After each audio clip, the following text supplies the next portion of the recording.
Welcome back to Old School Sports and our OOTP 23 playthrough of the Kansas City Royals. If you've been enjoying the series or if this is your first time joining us, would really appreciate it if you like our videos, subscribe to the channel, and leave some comments down below. Always like to hear what people are thinking, good and bad, about the different choices that we're making when we run this team. So far this season, most of our choices have worked out pretty well. The Royals are 77 and 40, have the best record in baseball here on August 1st. We are up by 4 games on the Seattle Mariners for the best record in the American League, and up by 3.5 games on the San Francisco Giants for the best record in baseball. So the goal for the Royals here over the last 2 months of the season is going to be hopefully to clinch home field advantage for the playoffs and hopefully to not suffer any significant injuries. Starting pitcher Ricky Vanasco still out for the season, obviously, with that torn UCL. Ace Ben Borgman is on the IL with a bicep strain. Hopefully that won't have a significant impact on him. He's had an excellent year, 11 and 3 with a 2.60 ERA so far. So would be good to have him back and healthy for the playoffs. And as I mentioned, the hope is that there's no other serious injuries for this team over these last 7 or so weeks of the season. And as we've talked about in our previous episodes, definitely has been a big youth movement this year with the Royals, which has led to that successful record. And it's good that we've got the youth coming because you can see we've got really, our expectation is that we're going to have no money for extensions next season. So it's probably going to be a pretty quiet off season for the Royals. Do hope that since we have raised ticket prices and we're generating more revenue per game, we will get a slight bump next year in our budget, which will help a little bit, hopefully open up a little bit of money for extensions. But it's pretty unlikely that we're going to be able to add a real big-time player this offseason unless we do it in trade. So one thing I am going to check before we continue to move on is just whether any of our really young and promising players are willing to perhaps sign a long-term contract, buy out a few of their free agent years. Not going to have a ton of flexibility to do that since we have so little money available even for next season, but we'll give it a look and see if there's anyone who wants to talk longer than a 1-year deal. And interestingly, our young catcher Angelo Bolden is willing to talk extension. You can see his expected arbitration numbers for the next 3 years are about 4.5, 8, and $10.5 million. He made an all-star team for the first time this year. Looking at him, he profiles as a very average-ish at best offensive player. But he did hit 288 last year, and he's hitting 287 this year. So he's been pretty productive behind the plate. He's been an above-average offensive player. He's got above-average catcher ability, above-average arm, good work ethic, good personality to have in the clubhouse. He was our #1 draft pick back in 2025. He is fragile as far as his injury proneness, but when you think about those arbitration numbers, he's not looking for a ton. He's looking for less these next few years than he's expected to make in arbitration. And then even buying out those first 3 years of free agency in his early 30s, he's only looking for about $6.1 million a year. So I think I may try to do something with him. I don't think he's going to be a 288 hitter every year. So I think he's probably going to regress a little bit offensively going forward. But if we can still lock him up, buy out 3 free agency years, and really have a above average defensive catcher who should have at least an average bat locked up for the next 6 years for pretty reasonable money, I don't think that's a horrible thing for us to do. And we've put an offer together for Bolden, offering him a little less than he's looking for. He was looking for 6 years at an average of almost $5.4 million. We're offering him 6 years at an average of about $5.1 million. So about little less than $300,000 a year less than he was looking for. He was willing to put in the team option in the last year, so we kept that. We did lower the buyout a little bit, so it's a slightly less attractive contract than he was looking for, but it's not egregiously so. I'm hoping he'll just go right for this, and we won't have to negotiate anymore. And he's willing to think about it, so that's actually pretty good news. If we can lock up Bolden for 6 years for an average of a little over $5 million a year, I think that's a real good move for us, given that, as I said, coming off of his first All-Star appearance, he's expecting to, be earning 4.5, 8, and 10.5 in arbitration the next few years. I guess maybe he's not incredibly confident in his abilities, and he just kind of wants to lock in a longer-term deal. Hopefully, our scout is right about him, and the way he's hit so far and fielded so far in the majors are really who he is, and he's not going to regress. And the only other one of our young players who's interested in anything but a 1-year extension is our young shortstop, Tony Fonseca. He is by far, well, I don't know by far, but he is definitely the best defensive player of any of our young infielders. He's durable, which we love. He's probably got the weakest bat out of any of those young infielders, but he's still hit .267 this year. I mean, if you've got a glove like this and you're putting up an 85 OPS plus, 81 WRC plus, it's a pretty valuable player. He's looking for, a little bit more than Bolden, because he actually still has 2 years making the major league minimum that he's still under our control for these next 2 seasons, but the overall average is 8 years and only $5.2 million. So I think we can probably work something out. The issue is that right now, because we are so far kind of over the money we have available, I'm not saying that well at all. Basically, because we don't have any money available for extensions, the most we can offer him for 2034 is $700,000. He's probably going to want a little more than that next year, but hopefully we can put something together that gets him signed at the minimum for next year and then gives him a big bump in 2035. If we can get an excellent defensive shortstop like Fonseca signed, buy out a few years of arbitration, get him into his early 30s for an average of about $5 million a year, I think that's a pretty good deal for us. You can see he's expected to make the minimum next year, and then I guess, okay, so only 1 year before arbitration left. He's not expected to make as much, but I do think there's a chance that about 3.5 months from now, 4 months from now, he's a Gold Glove winner. So I think that potentially bringing on Fonseca is not the worst thing to try to do. So I'm going to see if I can get him extended as well. As I've talked about a lot, I like his bat the least of all of our young infielders, but I like his glove the most. I had been kind of thinking him as a super sub.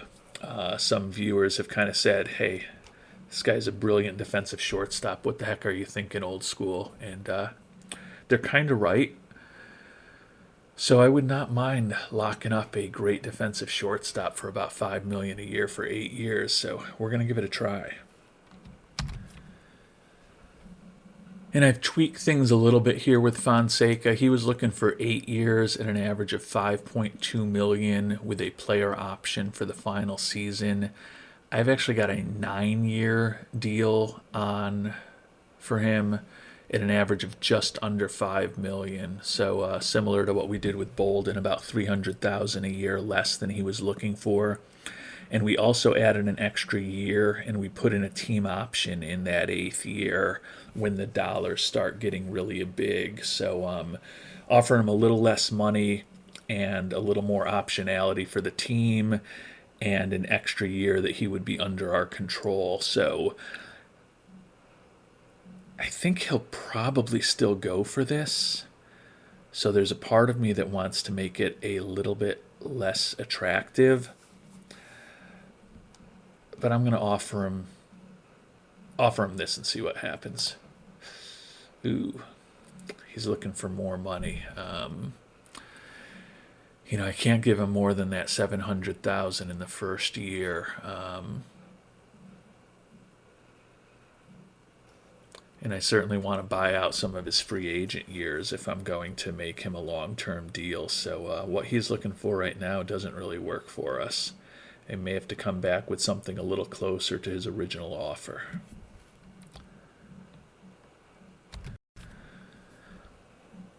All right, we've got an offer together. He was looking for about 5.2 million for 5 years, which the average annual amount really isn't off of what he was looking for in his original 8-year offer all that much. We've set it back to an 8-year contract. We still have a team option rather than a player option in the 8th year, but we have increased the average annual value to 5.1 million. So we're not that far off of what he was originally asking for. But we have switched that last year to a team option from a player option. So I don't know that right now I'm going to go much more than this. I think the fact that we can only offer him 700,000 in this upcoming season right now because of our budget situation doesn't help, because he's a young player and I think he's looking for a little more money right now.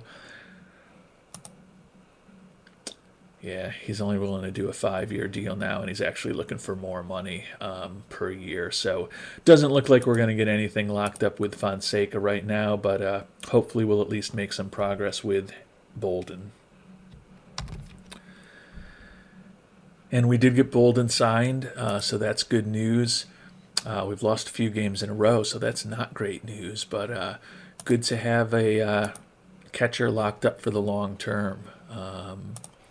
And it's a pretty reasonable contract. You can see here, as we talked about, averaging a little bit less than $5 million for the next several years. Bought out his arbitration years and a couple of free agency years, and then we've got a team option at the end of it when there's the biggest number possible. So I think it's a pretty good contract for the Royals.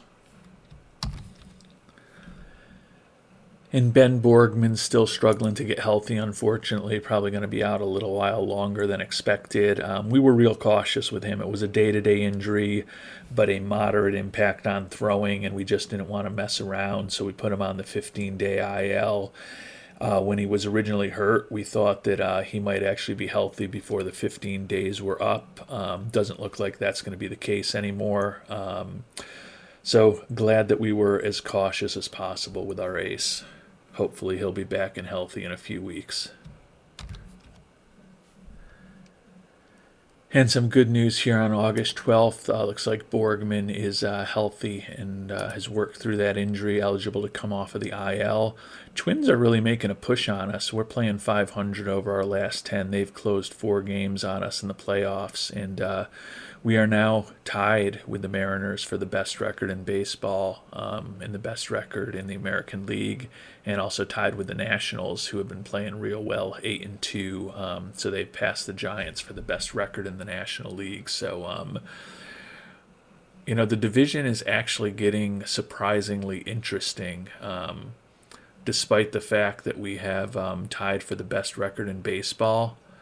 We have one of the smallest leads of any division leader, only 5.5 up on the Twins, who are having a real good season. So we're probably getting Borgman back just in time.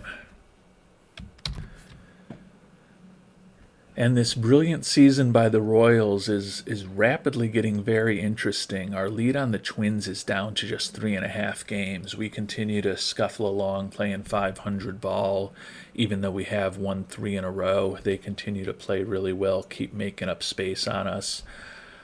We are now a game behind the Mariners for the best record in the American League, and a game behind the Nationals for the best record in baseball. And honestly, at this point, we're only up 2.5 games on the Yankees for a first-round bye. So Royals are going to have to kind of kick things into gear. It's been such a perfect season so far that it's kind of surprising that it's deteriorating this rapidly. It seemed like we had a huge lead and we were doing really well, but you can see our winning percentage each month has steadily decreased, and it's really plunged this month to 411 with a 7-10 record. Hopefully, over this last week in August, we can win 6 or 7 games and really kind of right the ship. You can see the offense has slowed down. We're down to 6th in the league in runs scored, although we still have the best pitching staff in the AL with the fewest runs allowed. And we've made it to September roster expansion, and on September 1st, the Royals have clinched a postseason berth, so that is very positive. Still in a heck of a battle in both the division and for the best record in the American League, though. We're still only up 3.5 games on the Twins, and we are 2 games behind Seattle for the best record in the American League, and we're only 2 games up on the Yankees for a first-round playoff bye. So Royals are going to have a lot to play for over these last 19 games of the year, but the good news is with a 77-65 team being the 3rd wild card at this point, we've clinched. And actually, that's not why we've clinched. The reason why we've clinched is that 77-65 team has an 8.5 game lead for the wild card. So there are only 6 teams in the American League with winning records. So probably those 6 teams are going to be the ones who end up in the playoffs. But the Royals are in the playoffs, so that is good news. But we've still got a lot of work to do over these last several weeks of the season. Going to have to figure out who to bring up for roster expansion. One thing that we're going to have to consider is the young outfielder Victor Avellar, who moved up to AAA this year, and he just won the International League Batter of the Month award. You can see the 24-year-old has 23 homers, 86 ribbies, and a 283 batting average, 128 OPS plus this year. Right-handed hitter, was a 14th round draft pick in 2027, so he's really developed pretty well. He's really a corner outfielder when all is said and done, but definitely looks like he could have a solid bat. He is certainly in the mix of people to bring up. One thing we are going to do, we are going to bring up a 14th pitcher in Bryce Hubbard, who we had put on the IL a couple of weeks ago. Bring him back, so that makes it very easy. Not going to bring up another pitcher. But let's figure out what we're going to do with the bat. We do have a lot of outfielders right now. That's the only thing that does work up, not work up, but the only thing that does work against potentially bringing Avellar up is that probably have a little bit more of a need for an infielder. And with Juan Palomares and Aiden Harris, we've got a couple of guys who have major league experience. And then Billy Dominguez, another youngster who's never played in the majors that we picked up at the beginning of this year when we traded away Ricardo Cabrera. He's had a pretty solid year, hitting .257 in AAA, so he's certainly in the mix to also bring up.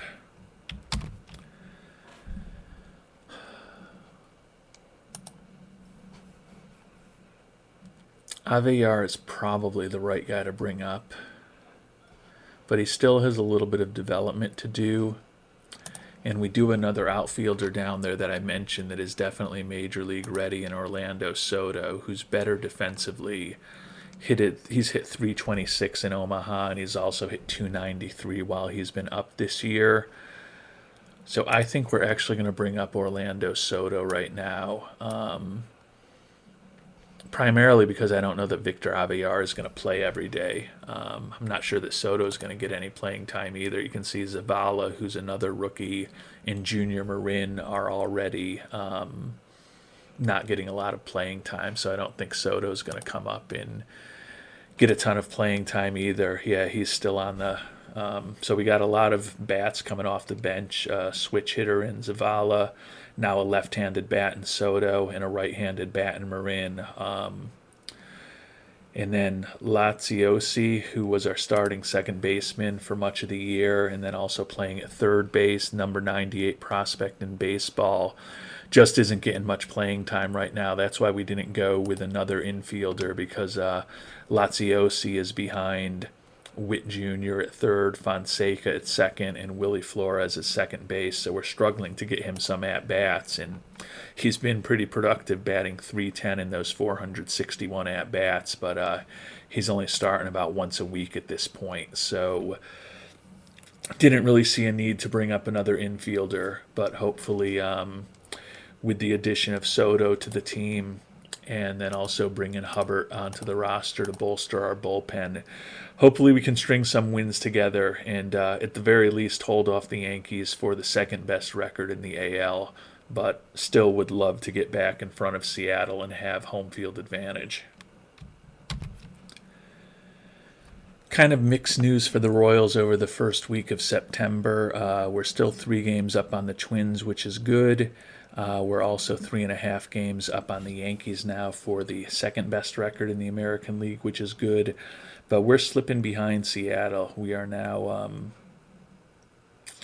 3 games behind Seattle for the best record in the American League and the best record in baseball. So potentially not going to have home field advantage throughout the American League playoffs, which is a little surprising given how well we were playing. But Minnesota in our division has been a tough team, and then Chicago is also going to be a playoff team almost certainly, with their magic number for the wild card down to 3. So only going to be 6 winning teams in the American League this year, and 3 of them were in our division, and that I think has made it a little challenging for us to really pull away down the stretch.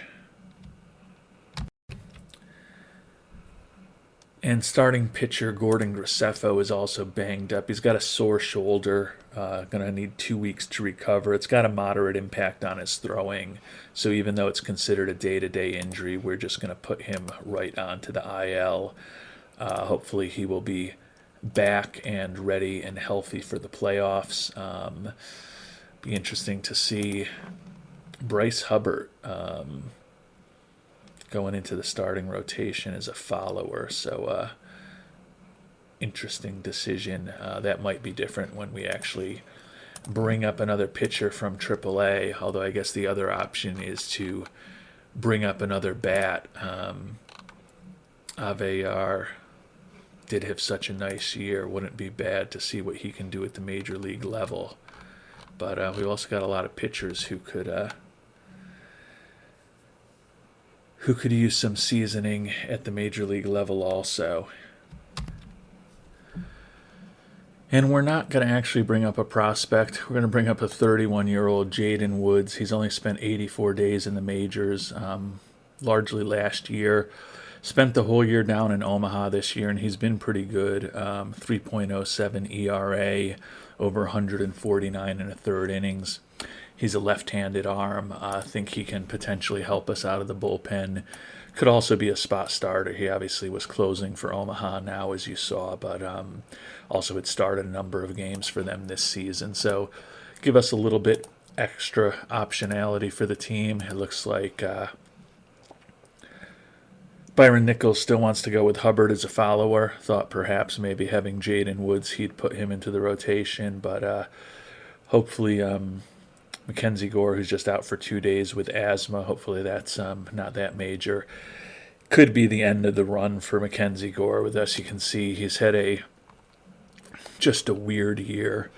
He's our lefty specialist. He's pitched 38 games, only 13 and a third innings pitched, and a 6.07 ERA. You look, and he is, I guess, slightly more effective against lefties than righties with a little bit better stuff, but just a really weird usage pattern for Byron Nichols with Mackenzie Gore this year. And given that he's been so ineffective and he's getting up there in age, it may be the end of the run with him on this Royals team. Another week in the books and another award for the Royals, with Alex Vasquez winning the American League Player of the Week award. Hit .417, with 6 home runs and 15 ribbies in 24 at-bats. So a huge week for Vasquez, who's having another good season. He did end up missing close to a month, or I think actually a little bit over a month earlier this year. First significant injury he's had over his career. But putting up a typical Alex Vasquez season with a 152 OPS plus, 148 WRC plus, 314 batting average. He has led the league in doubles each year of his career. Probably not going to lead the league in doubles again this year because he missed so much time. But if it wasn't for the time that he missed, it would have been a perfectly vintage Alex Vasquez season, similar to what he did the first 3 years of his career. And as we prepare for the final 10 games of the season, the Royals are playing their best baseball in a couple of months. 8-2 over our last 10, 6 wins in a row. Opened up 5.5 on the Twins, so our magic number is down to 5. And you can see we are now a half a game ahead of Kansas City, or half a game ahead of Seattle by virtue of one fewer loss for the best record in the American League. And we are tied right now with the Nationals for the best record in baseball. But between the Royals, the Mariners, the Nationals, and the San Francisco Giants, there are 4 teams separated by a total of 1 game in the standings for the best record in baseball and the best record in each league. So it's going to be pretty interesting to see who ends up winning home field advantage. We are now up 6 games on the Yankees in the AL East, and it looks like the Giants are up about 7 games on the Cardinals for the second best record in baseball. So pretty clear at this point with just about 10 games to go for most teams. The byes are going to be going to Kansas City, Seattle, San Francisco, and the Nationals, unless something really crazy happens. But a pretty wild battle among those 4 teams for the home field advantage in both leagues, and then figuring out which team is going to have home field advantage throughout the playoffs potentially. And as we head into the final few days of the season, 6 games left for the Royals. We've clinched the AL Central now, which is good news. Up on the Mariners by just half a game for the best record in the American League and the best record in baseball. So going to be playing some pretty important games here down the stretch, and we're going to be playing them without one of our key rookies. Arrighetto Laziosi, strained PCL, out for the next 5 to 6 weeks. So unless we make it to the World Series, it's possible that the brilliant young rookie, who's the number 98 prospect in baseball, it's possible that his season is over. Certainly his regular season is over. Finishes with a .313 batting average and 479 at-bats, 29 doubles, 13 homers, 121 OPS plus, 122 WRC plus, and a 3.5 WAR. So a really nice rookie year for Laziosi. You can see he was a pretty regular starter at second base. When Bobby Witt got banged up for about a month, he was our starter at third base, and he also started a few games for us at short. So definitely a loss to lose Laziosi here for these last few games of the season and into the playoffs. But hopefully we'll see him in a Kansas City uniform again this year, because with the length of his injury, that probably means that we've made it to at least the ALCS, if not the World Series, if we're able to get him back. And to replace Laziosi, we're going to bring up Aiden Harris, who hit pretty well when he was up earlier this year. 347 average and 75 at-bats. We're just so loaded right now with infielders that he got caught in a numbers crunch as the team got healthier, but should give us a little extra flexibility on the defensive side for these last few games of the season to have him up on the team.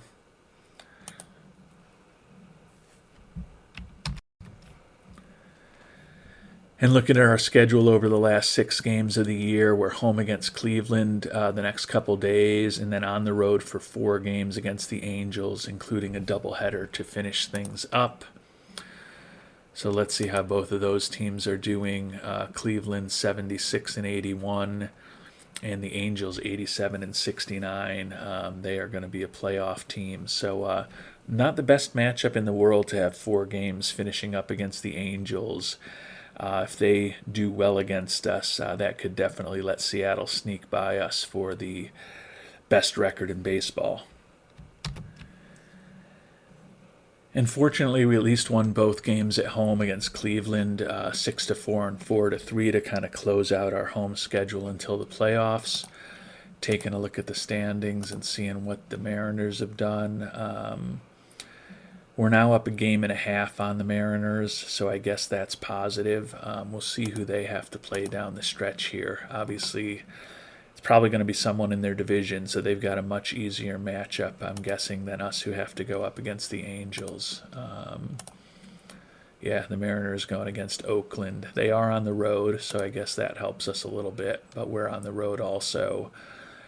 So we are going to be finishing up with 4 against the 89 and 69 Angels, while the Mariners are going to be finishing up with 3 against the 74 and 85 A's. And as I said, we've got a game and a half up on the Mariners right now as we try to hold on to home field advantage, not just for the American League, but potentially for all of the playoffs, because we've got 102 wins, the Mariners 101, and then the Giants and the Nationals right now both with 100 wins. So 400 win teams this year already. And looks like it's only going to be those 400 win teams. The Yankees are the closest, and the most they can get to is 99. And I guess the only positive thing with playing it out and hard, at least for the next couple days, is that we are going to have a first round bye, so we don't have to worry too much about setting up our pitching staff perfectly. Would obviously hope that we're not going to have any significant injuries to Borgman, Lagerwell, or Jacobs, because those 3 have been very effective for us this year. Want to make sure that those 3 are healthy for the playoffs, and then hopefully we'll also get Graceffo back. He has not been as good this year, although a 12-8 record, but a 4.54 ERA. But would still be good to have him back in the number 4 hole for the playoff series. And Graceffo is actually an interesting decision we're going to have this coming off season. He's going to be 34 years old by the start of next year. You can see he's been very average-ish, or actually slightly below average as a starter for us the last 3 years. And we do actually have a $10 million team option for him next year. He pitches a lot of innings for us. He's been a good innings eater over the years, despite the injury this season. But given how up against it we are going to be with our salary situation next season, he's the only player of consequence that we have a team option for, and we could free up $10 million or close to $10 million, I guess, with the payout if we decide to move on from him. But still hopefully have a lot of baseball to play before we start having to think about those decisions. So let's see if hopefully we can get this clinched quickly. And of course we're not going to. We lose against the Angels, and we also lose Bryce Hubbard to forearm tendonitis for 1 week.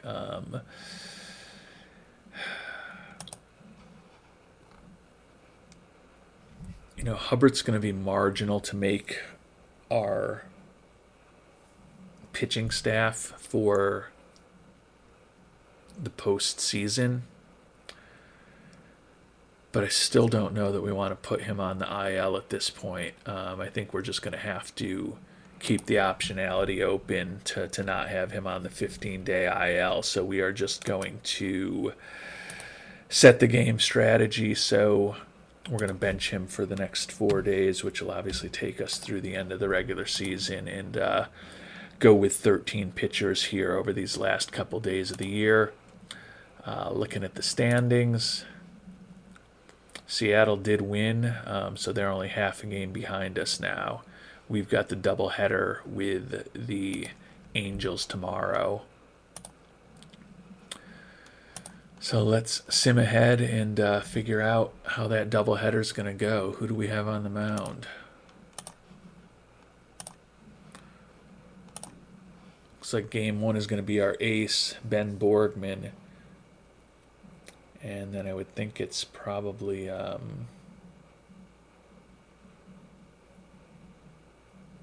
Bosma or Lagerwell based on the fatigue that they both have. They're both slightly tired, which is not optimal. But we'll see if we can get through today. Hopefully, get 2 wins and just finish up this battle with Seattle for the best record in baseball. And we split. Probably that was the expected result. Let's see what the standings look like now. And we are up a game on Seattle as they lost, and we split those 2 games. So final game against the Angels is going to matter. We are free of both of those teams in the National League. So if we're able to get a W, or if Seattle gets a loss, then that will clinch the best record in baseball for us tomorrow. So let's see what happens here in the 162nd game of the season. And we got the W, so we've got home field advantage through the playoffs.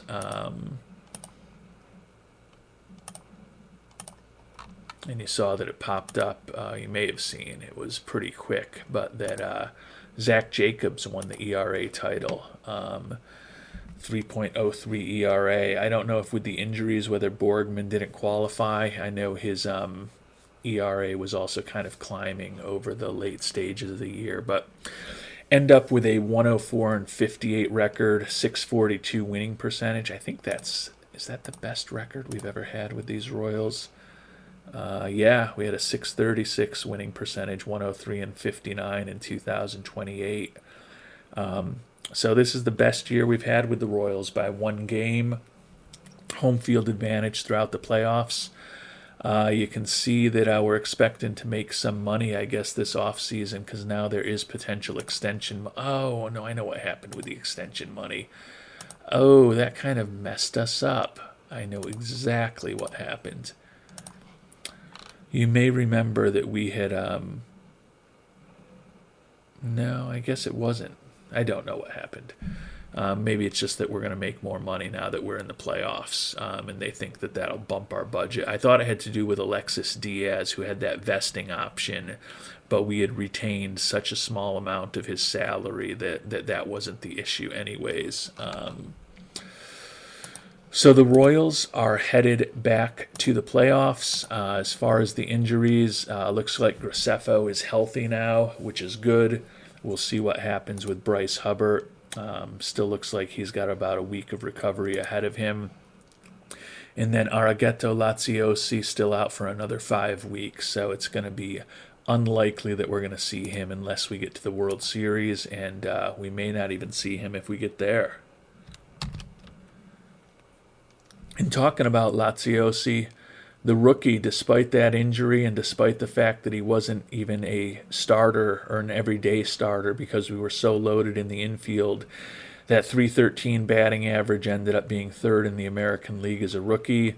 We already talked about Jacobs winning the ERA title, 16-5 record, 3.03 ERA over 181 innings. He's going to be a free agent after this year, so he timed by far the best year of his career perfectly.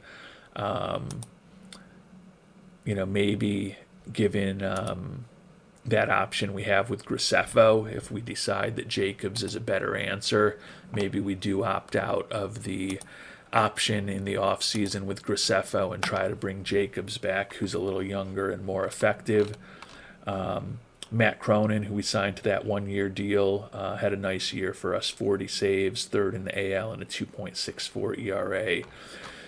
So the Royals have had some good years individually, and it was obviously an excellent year as a team with a 104-58 record. So We're going to have a few days to kind of recover, watch what happens in the first round of the playoffs, and as I talked about, also see what happens with Bryce Hubbard's injury when we're trying to finalize that playoff roster. But good that we will at the very least have Graceffo back, and Bolden with a 3-day stomach virus. He should be fine. So the injury situation is not horrible. We lost Manasco a long time ago, knew we were going to be without him. And as big a loss as Laziosi is, he actually wasn't starting for us, which is kind of says everything you need to know about the rookie class of these Royals and just this Royals team that batted .313 as a rookie, third in the American League in the batting race, probably going to get a lot of votes for Rookie of the Year, and he wasn't even a starter for us for the push for the playoffs here. It has been a magical year for these Royals. And we'll see if that magic can continue in our next episode when we get into the playoffs. But before departing, just going to take a look at the players we brought on close to the trade deadline. Alexis Diaz put up a 3.43 ERA for us in 21 innings. Dylan Lesko had a 3.86 ERA in 23 and a third innings. And then Angel Sanchez actually was not a trade for him. We just brought him up. We did trade for him in that White Sox trade. 3.46 ERA over 13 innings pitched. So the relievers we brought on board late, none of them were exceptional. Alejandro Osuna, he was actually very underwhelming for us. We really thought that bat was going to make a big difference for us down the stretch. 258 with only 2 home runs in 182 at-bats. This is a guy who's had really good power over the course of his career. I guess he just did not adapt to Kauffman Stadium very well at all. Put up a below-average OPS plus, a below-average WRC plus. So we didn't give up a ton in those acquisitions that we made to kind of help us with the playoff push, but quite honestly, we didn't really get any exceptional performances from the guys we brought on board, but they've got the ALDS and then hopefully the ALCS, and then hopefully after that the World Series to prove their worth to this franchise. And we'll see if any of those players or any of the other players on our 26-man roster can make some October memories in our next episode. Until then, thanks so much for watching, and hope you have a great day.